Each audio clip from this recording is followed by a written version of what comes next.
Hey, good morning, everyone. Marty Mazzora here. It's Thursday, the 9th of February, 2023. Coming at you early this week with your economic update. Tomorrow's calendar, the weekend calendar, doesn't really allow me to grab enough time to do justice to what I normally do each week. So I thought I'd just go ahead and do it today. I can do it today because all but one of our data points are in for our PWA index. Tomorrow there's a consumer confidence read that we use that's coming out. I don't anticipate a needle moving or a score moving change. If we get that, I'll certainly update the score and talk to you next week about it.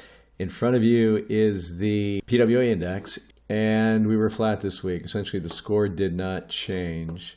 Now, there was some changes among the inputs. In fact, the positive inputs, and there's 45 inputs in total, but the positive percentage went from 20% to 22% of our inputs. And at the same time, the negatives went from 38 to 40%, which means the neutral inputs went down 4%. So we had some things that went from neutral to positive and some things that went to negative. All in, score stays the same at a negative 17.78.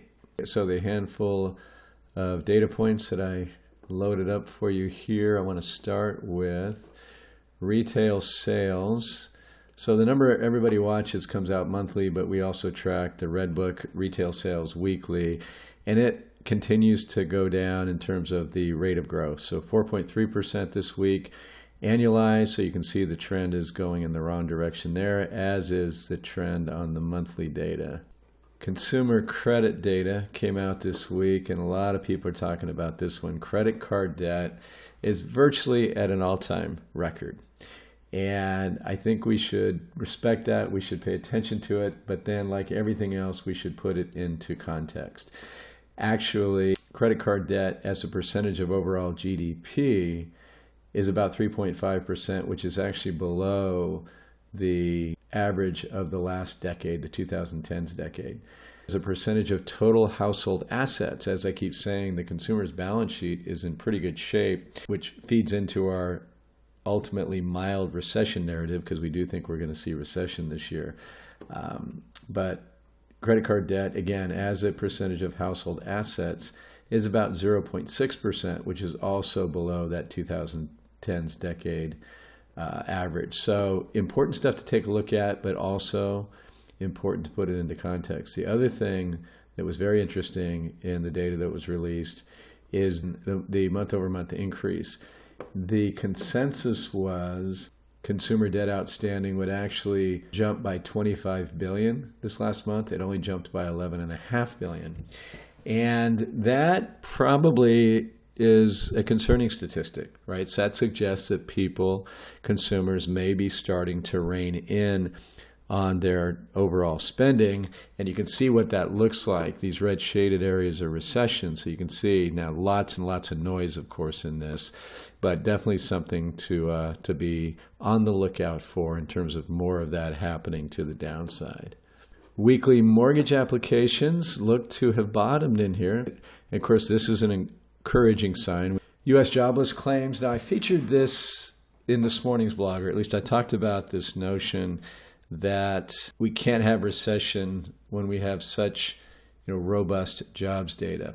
But the reality of it is, as I showed this morning, and I pull up most weeks in this presentation, this is encouraging that jobless claims have come back down.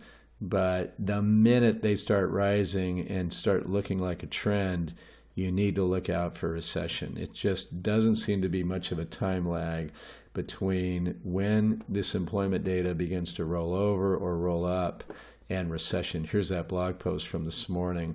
I started with just the unemployment rate, and literally just right up against recessions, you see the unemployment rate bottom almost all the time, going back to like 1950. Weekly jobless claims, which I just showed you here, I'm circling the areas where they bottomed just ahead of recessions.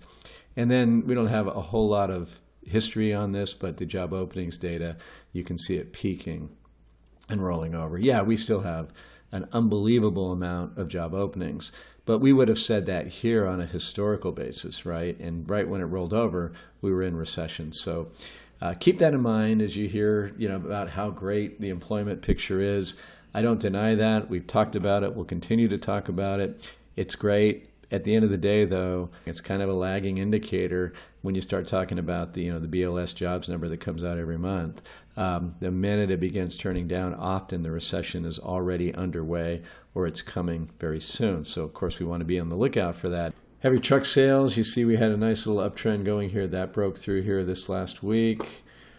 Now, on a positive, the U.S. Economic Surprise Index, and folks, you can just thank last Friday's crazy big jobs number relative to expectations as explaining that. So, but again, that took the economic surprise input in our index from a neutral to a positive. Now, what's also interesting is when we look at everywhere else, 93 for the Eurozone, 18 for Japan, 65 for China. Emerging market complex slightly positive. The global outlook, which aggregates everybody, is very positive relative to where it's been. So what does this mean? It just means that the global economy looks better in real time than economists had previously estimated. It doesn't mean that we're not in recession or we're not about to go in recession. It just really speaks to our overall mild recession thesis is kind of how we're reading that right here. The Bloomberg Commodity Index continues to roll over here. Again, we're long-term bulls on commodities. This looks like a classic bull flag pattern that I think is highly probable will play out in the years to come. Raw industrial materials, good to look at because they're not traded in the futures market. So it's just, this is the spot price of the things that fall into this index. And you can see that's come off the boil a little bit. So I guess that's optimistic as it relates to inflation. Maybe not so optimistic as it relates to the economy. Copper one more time. Remember when we were up here, I virtually promised you that we'd get some corrective action, either sideways or down. And of course, it's coming off the boil a little bit. Again, as I remind you probably every week, we're long-term bulls on copper. Baltic Dry Index has been utterly falling off a cliff. Now, I hadn't been bringing this up much because we had the Chinese New Year, and you expect some of that. There's some real seasonality. If you look at the beginning of past years, right, it tends to fall, at the beginning of the year. But now this thing is really rolling over. Typically, that's not a good sign about the state of global industrial activity. I mentioned yesterday in the stock market snapshot, I mentioned the senior loan officer survey. So here's what we track. It's the percentage of banks tightening lending standards on large and small businesses. And you can see that is ramping up pretty consistently here to relatively high levels.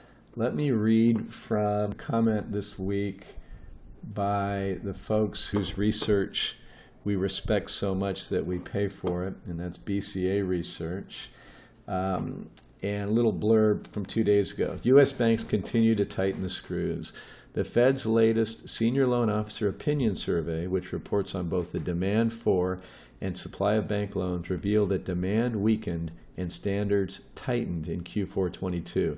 In particular, 45% of all banks reported that they tightened considerably or tightened somewhat lending standards for large and middle market commercial and industrial C&I firms, while no banks reported easing standards. So nobody eased up. And they quoted a less favorable or more uncertain economic outlook, reduced tolerance for risk, a worsening of industry-specific problems are among the top reasons cited by banks for tightening credit standards or loan terms. Meanwhile, banks generally reported weaker loan demand across both large and middle market, as well as small commercial and industrial firms, decreased investment in plant or equipment, reduced merger or acquisition financing needs, and lower inventory financing needs were the top reasons cited for weaker loan demand. So again, these aren't signs of a robust rebounding economy. These are signs of an economy that may be about to roll into recession. So folks, there you have it. Again, continued weak economic outlook. We don't think this is going to be a devastating, 2008 style recession. We do think there are some potential, black swans under the surface. Something could pop up in the private equity space that surprises people, but that's probably the topic for another conversation. Let's take one look here. Even though we did it yesterday, we'll just look at the daily chart of the S&P 500. Remember, I've been suggesting a pretty heavy-looking setup for stocks, even though we were moving into some areas and breaking through some key levels of resistance and looking pretty optimistic. Starting to roll over here on momentum with the MACD showing us almost in a sell signal. We were overbought on the RSI coming off of that. We bumped our head here pretty hard against this resistance level, about 4,100 on the S&P. And right now we're at 4088. Looking like another down day today. Started up pretty nicely, but looks like we're down about 0.75% on the S&P. Folks, this should come as no surprise, right? Certainly from a technical perspective. Again, it hasn't been, resoundingly negative like it was up in here and up in here, but we're starting to see things like sentiments getting a little too good and so on. You can make a case in both directions, but again, technically speaking, kind of a heavy-looking stock market. We think it's inevitable that we feel more pain before 2023 plays out. Not necessarily bearish on the whole year, but the first half we think is where this bear market may very well shake itself out and find its way to what I would call a durable or sustainable bottom. So I'll leave it there, folks. Hope you have a great rest of the week and a wonderful weekend. I'll be back Monday morning with the usual morning note. Take care. Thanks for watching and listening. Bye-bye.